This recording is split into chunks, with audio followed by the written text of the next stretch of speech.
Welcome! Today Richard learns Sleuth, a 3 to 7 player game by Sid Sackson, published by Gryphon Games. Sleuth is a fascinating detective game for 3 to 7 players. Through skillful questioning of his opponents, each player gathers evidence and then, using his powers of deduction and logic, attempts to discover the identity of the missing gem.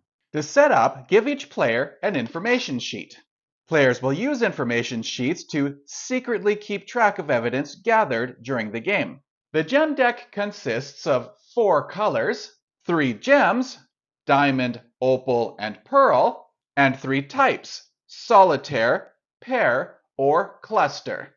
Shuffle the gem deck, then remove 1 card at random and keep it hidden. This will be the missing gem. Then deal out a number of cards depending on player count. For a 7-player game, deal each player 5 gem cards. For a 6-player game, also deal out 5 gem cards. In a 5-player game, each player gets 7 gem cards, 8 cards for a 4-player game, and 11 gem cards for a 3-player game. If there are any remaining gem cards, place them face up in the middle of the play area.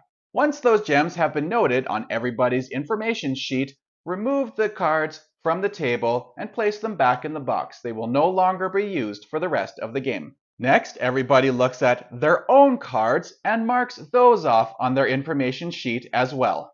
Next, shuffle the search deck and deal 4 face up to every player. Place the remaining cards face down to form a draw deck. The player to the dealer's left is the first player to go. On your turn, interrogate one of your opponents. To do so, take one of your search cards and place it face up in the middle of the play area. Then the opponent you chose must say out loud how many of that they have in their hand. So in this example, we are interrogating a player as to how many opal cards they have. So a single element. So this player then must state they have 1, 2, 3 opal cards. However, if a player interrogates someone using a card with 2 elements, in this case red pearls, that player must now take the amount of cards they have that feature the red pearls and secretly pass them to that player. After the interrogator records what those cards say, they return them back to that player to be placed back in their hand. There are 2 types of free choice cards, one with 1 element and one with no element. But either may be used as a 1 or 2 element card. If using the free choice cards with 1 element, and you choose to use it as a 1 element card, you must use what is on the card as the element. But if you choose to use it as a 2 element card, you may not use 2 of the same element. So this card is a free choice color card, so you cannot add another color. You cannot say green, yellow, for example. You would have to use the gem or the amount type. Yellow pearls or yellow clusters, for example. And same with this card. It already gives you a type, so you would have to choose what kind of gem or what kind of color to use for a second element. And for a totally free choice card, you must still choose 2 different elements. So you continue to be unable to use 2 colors or 2 gem types, etc. if used as a 2 element card. At the end of your turn, place your search card in a discard pile and draw a new search card. And the next player clockwise becomes the new interrogator. If at any point you needed to draw a search card, but there were none, take the discard pile, shuffle it together, and draw from that. As an alternative to interrogating an opponent, if a player wished, they may instead discard all their search cards and draw all new ones, and then play would pass to the next player on the left. If at any point during the game a player believes they know what the missing gem is, even if it's not their turn, they may attempt to identify it.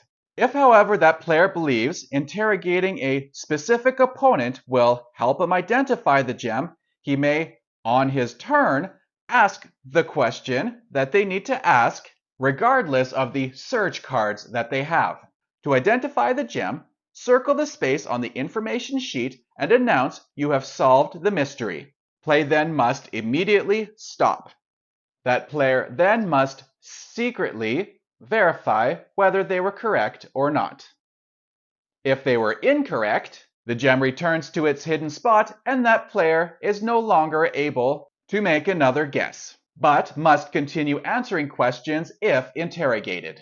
The player who does identify the gem correctly must then place it face up for everyone to see, and they win the game. But before we go, let's go through a couple alternate options you may enjoy. Before playing the game, you may decide to play until there are 2 or more winners. In this case, the winner does not reveal the missing gem, and instead, they place it back and say they were correct. And the game continues with the winner still answering any interrogations. Another option is, in a 3 or 4 player game, instead of removing 1 gem card, remove 2 gem cards, or even 3, and the winner must identify all the gem cards that were removed. Another option is, on your turn, you can interrogate 1 or 2 opponents. If interrogating 2 opponents, use a 1 element card for one and a 2 element card for the other one, and you can use them in any order. Once the interrogation has been completed, draw 2 search cards. And finally, another variation is the Super Sleuth variation. With Super Sleuth, whenever a 2 element card is played, the opponent simply answers how many they have in their hand, no passing. Thank you for joining me to learn Sleuth. Have fun!